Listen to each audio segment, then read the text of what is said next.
정부가 대전의 투기과열지구를 해제한 지 한 달이 됐습니다.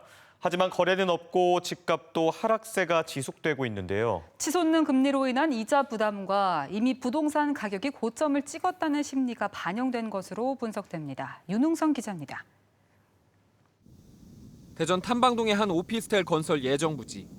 대형마트를 철거하고 30층이 넘는 고층에 600가구 규모를 계획 중인데 지난달 예정했던 분양 일정을 진행하지 못하는 상황입니다. 업계에선 부동산 시장 하락에 미분양 사태를 우려한 사업자가 분양을 미루고 있다는 이야기가 나오고 있습니다.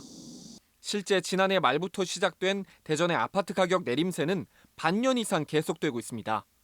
주택 거래량 역시 지난해보다 올해 50% 이상 뚝 떨어졌습니다. 지난달 대전의 투기과열지구가 해제됐지만 여전히 조정 대상 지역으로 대출 등 각종 규제가 있어 시장을 활성화하기에는 역부족이라는 게 업계의 주된 분석입니다. 부동산 활성화에는 큰 어떤 영향은 없는 걸로 지금 나타나고 있습니다. 조정 지역이 좀 해제가 되면 이제 대출 문제라든지, 그다음에 이제 양도세 문제라든지 이런 부분이 좀 완화되기 때문에. 세종의 아파트 가격 역시 지난해 7월부터 53주 연속 하락을 거듭하고 있는데 14억 원까지 거래됐던 세종시의 한 아파트 매물은 1년 만에 3억 원 가까이 떨어진 가격에 거래가 이뤄졌습니다.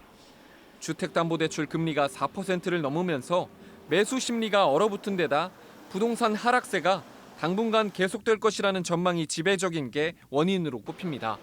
이제 가격이 계속 더 떨어질 것이라고 예상을 하고 있어요. 그러니까 매수 심리가 전혀 살아나고 있지 않거든요. 한국개발연구원 등도 주택가격 하락세를 예측하고 있는 가운데 오는 10일 발표될 정부의 250만 가구 주택 공급안이 시장에 어떤 영향을 줄지 관심이 모이고 있습니다. MBC 뉴스 윤웅성입니다.